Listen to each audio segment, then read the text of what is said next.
Andrew Jackson was our seventh president. He served from 1829 to 1837. He was born into poverty on March 15, 1767, in a border region separating North and South Carolina. Although the real state where he was born is unclear, both states claimed him, although he claimed to be from South Carolina. He received little schooling at a young age, and both his brothers and his mother were killed by the British, making him despise Great Britain. In his late teens, he read law, earning him a place in North Carolina bar in 1787. Then he went west, to Tennessee. There he worked at a prosecuting attorney's office at Nashville. Later, opened his own private practice, and while in Tennessee, he met Rachel Berdorz, and later married her. He began to make a good amount of money and built the Hermitage.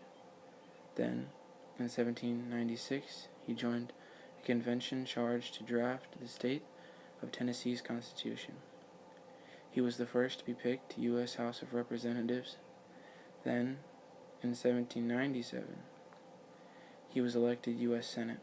Later, he was picked to head the state's militia in 1812 when war broke out. His early military life can be described as very tough, earning him the nickname Old Hickory. He was ordered to lead 1,500 men south to fight the Creek and defend New Orleans. Then, when the U.S. thought there would be no more problem, he was ordered to disband his troops. He was so mad about this, they marched them straight through hostile Indian lands.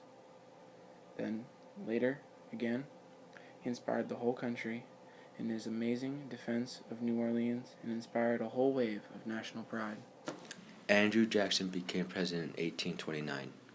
He believed that the election of the vice president and president should come from the people, and because of this, he was known as the direct representative of the common man. He replaced the office holders with his people that supported him, starting the spoils system. Jackson has also been involved with the Bank Wars. The Bank War was a campaign started by Jackson to destroy the second bank of the United States, because he saw the bank as corrupt. Clay and Webster, who sided with the bank to get the bank recharted. Yet again, Jackson vetoed a bill and even charged the bank with undue economic privilege. In 1832, Jackson vetoed a bill for an early renewal of the second bank's charter. In order to prevent any renewal of the charter, he reduced the bank's economic power as well. In 1830, Congress passed the Indian Removal Act. The act was on May 20th, 1830. The act allowed the president to give unsettled lands to west of Mississippi for an exchange for Indian lands that are within the state borders.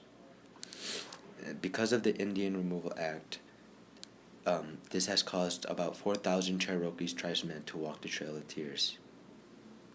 Jackson also supported small government, and he vetoed a bill to aid the Maysville Road in Kentucky in 1830. He also stopped the federal funding for infrastructure and claimed it should be funded by the states. Jackson only supported the funding of infrastructure if the project took place in more than one state. His legacy. He really impacted a lot of things. He built the Hermitage, his mansion, that was later turned into a museum.